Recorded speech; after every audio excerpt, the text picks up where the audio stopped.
Hello. Here we are in Chapter 8, Section 8.5, Kinetic Energy. We did the notes. Now I'm going to just walk us through an example problem. There's all the notes, the Hollywood stunt double, taking the hit. And here we go. Example. I put too much in the first sentence there. What is the kinetic energy of 1 kilogram that's moving at 10 meters per second? And then I said the answer has 50 joules. But how do we get there? 50 to 50 joules.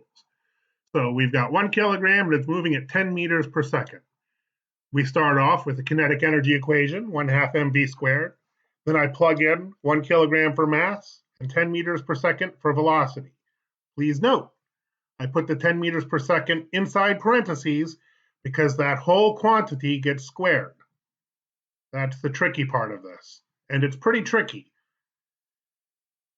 So the third line, kinetic energy equals 1/2 times 1 kilogram, and this is where I divide each half to get squared. So 10 squared, that turns into 100, but then meters per second also gets squared. And if you go down to the fourth line, kinetic energy equals 1/2, 1 kilogram, times 100, times meters squared divided by seconds squared. Okay? Now, if I take the 1 of the before the kilogram times 100, that's just 100. So I did that in the next line. Kinetic energy equals 1/2 kilogram times 100 times meters squared divided by seconds squared. And I'm just going to do the numbers again. So what's 1/2 times 100? Well, that's 50. So that's the next line.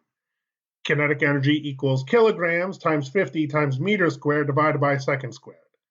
And then I'm just going to take that 50 and move it over to the left. And that's the bottom line. Kinetic energy equals 50 times kilograms times meters squared divided by seconds squared.